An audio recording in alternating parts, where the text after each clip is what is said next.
आकाशवाणी लखनऊ से प्रस्तुत हैं प्रादेशिक समाचार।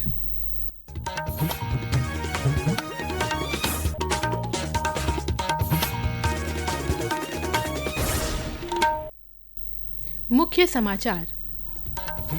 लखनऊ के ग्रुप कैप्टन शुभांशु शुक्ला ने रचा इतिहास। एक्सियोम 4 मिशन ने आज शाम करीब 4 बजे अंतर्राष्ट्रीय अंतरिक्ष स्टेशन पर की सफल डॉकिंग। मुख्यमंत्री योगी आदित्यनाथ ने ग्रुप कैप्टन शुभांशु शुक्ला सहित मिशन सहयोगियों को दी बधाई। कहा, अंतरिक्ष विज्ञान में भारत वैश्विक शक्ति के तौर पर उभरा।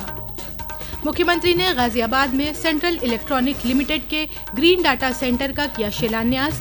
कहा, डबल इंजन सरकार की विकासोन्मुखी नीतियों से बदल रही है प्रदेश की तस्वीर। और केंद्रीय माध्यमिक शिक्षा बोर्ड 2026 से 10वीं की बोर्ड परीक्षा वर्ष में 2 बार करेगा आयोजित। नमस्कार, प्रदेश के समाचारों के साथ मैं तनवीर फातिमा और अब समाचार विस्तार से। लखनऊ के रहने वाले भारतीय वायुसेना के ग्रुप कैप्टन शुभांशु शुक्ला अंतर्राष्ट्रीय अंतरिक्ष स्टेशन ISS पर पहुंचने वाले पहले भारतीय बन गए हैं। कैप्टन शुक्ला और 3 अन्य सदस्यों को लेकर एक्सियोम 4 मिशन आज शाम करीब 4 बजे ISS पहुंचा। ग्रुप कैप्टन शुभांशु शुक्ला ने अंतरिक्ष से एक वेबकास्ट में अपने सफर का ब्यौरा साझा किया।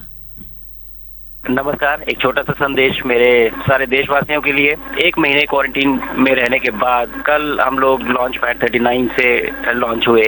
इस समय स्पेस में बहुत प्राउड फील कर रहा हूँ कि ये भारत के ह्यूमन स्पेस प्रोग्राम की एक छोटा सा स्टेप पर एक बहुत सॉलिड और स्टेडी स्टेप है उस डायरेक्शन में जिस तरफ हम जा रहे हैं गगनयान जैसे मिशन को लेके। तो मैं चाहता हूँ कि आप सब मेरी इस जर्नी का हिस्सा बने। आप भी उतना ही प्राउड फील करें जितना मैं फील कर रहा हूँ, बिकॉज ये हमारी एस्पिरेशंस को दर्शाता है कि हम किस तरफ जाना चाहते हैं। लखनऊ में ग्रुप कैप्टन शुभांशु शुक्ला के स्कूल में उनके परिवारजनों ने अंतर्राष्ट्रीय अंतरिक्ष स्टेशन डॉकिंग का सजीव प्रसारण देखा। इस मौके पर शुभांशु की मां आशा शुक्ला ने कहा कि हम भगवान के शुक्रगुजार हैं कि डॉकिंग सफलतापूर्वक हुई। हमें विश्वास है कि शुभांशु अपने काम में सफलता जरूर हासिल करेंगे। सफल लैंडिंग हो गई, ये तो बहुत गर्व की बात है। हमको तो बहुत खुशी हो रही है। सफलता का श्रेय हम अपने बच्चे को ही देंगे, उसका खुद का श्रेय है उसकी कड़ी मेहनत और निष्ठा, उसकी काम के प्रति लगन जो है उसने उसको इतना ऊंचाइयों पे पहुंचाया है। इस मौके पर ग्रुप कैप्टन शुभांशु के पिता शंभू दयाल शुक्ला ने कहा कि यह अत्यंत गर्व का क्षण है और हम भगवान के प्रति कृतज्ञ हैं।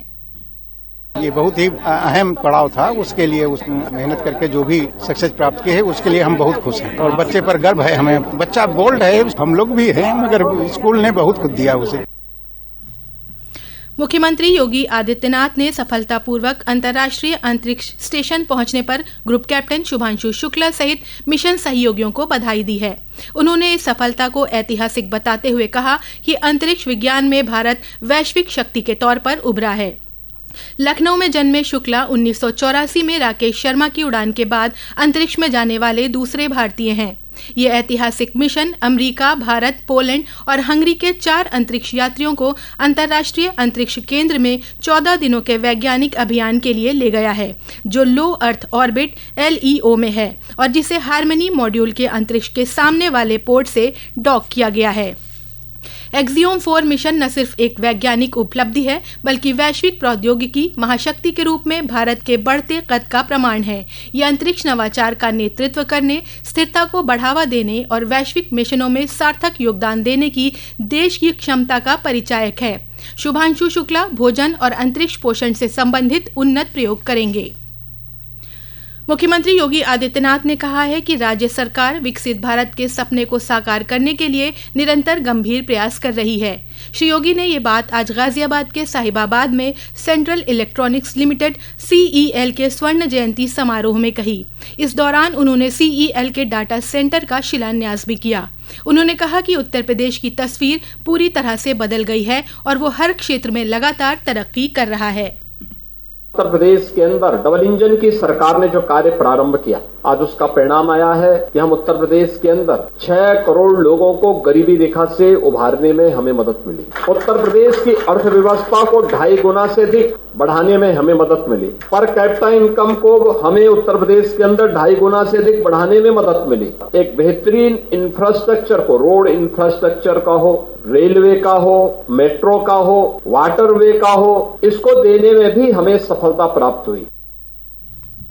समारोह में केंद्रीय विज्ञान और तकनीकी राज्य मंत्री डॉक्टर जितेंद्र सिंह ने कहा कि डाटा सेंटर की स्थापना से प्रदेश में नवाचार और रोजगार सृजन में मदद मिलेगी।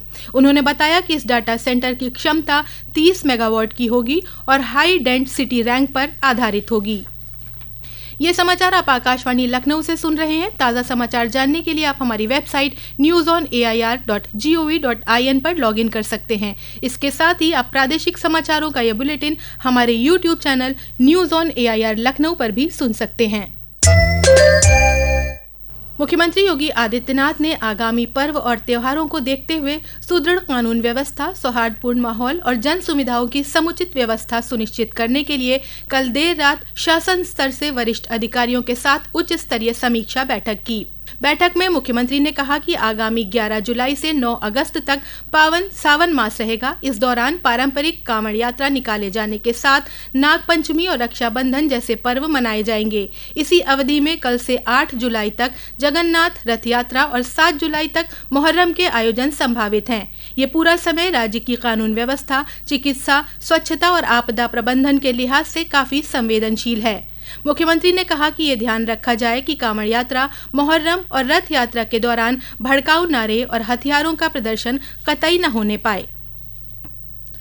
सड़क परिवहन और राजमार्ग मंत्री नितिन गडकरी ने दोपहिया वाहनों पर टोल टैक्स लगाने संबंधी मीडिया रिपोर्टों को खारिज कर दिया है। सोशल मीडिया पोस्ट पर श्री गडकरी ने कहा कि दोपहिया वाहनों के लिए टोल पर छूट जारी रहेगी।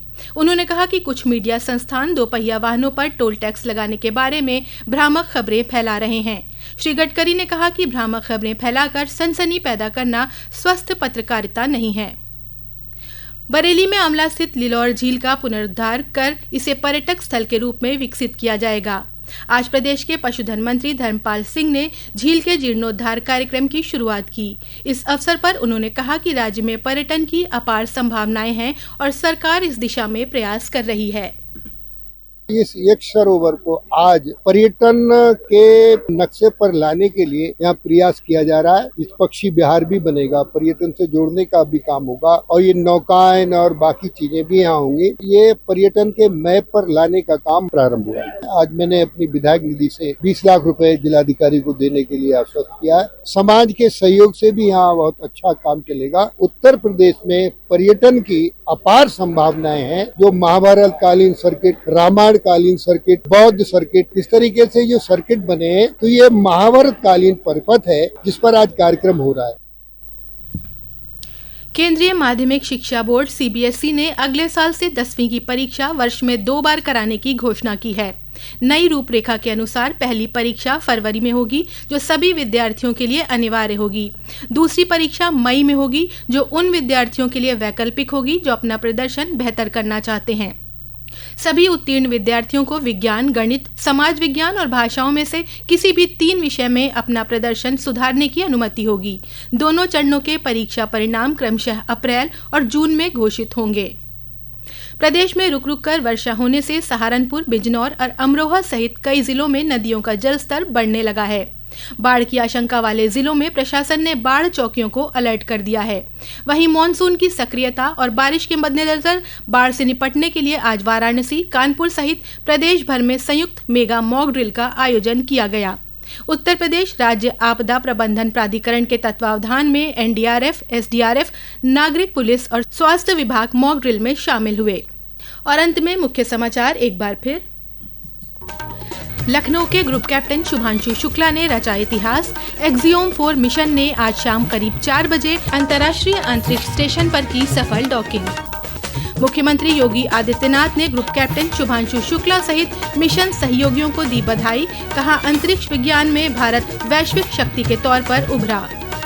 मुख्यमंत्री ने गाजियाबाद में सेंट्रल इलेक्ट्रॉनिक लिमिटेड के ग्रीन डाटा सेंटर का किया शिलान्यास। कहा, डबल इंजन सरकार की विकासोन्मुखी नीतियों से बदल रही है प्रदेश की तस्वीर।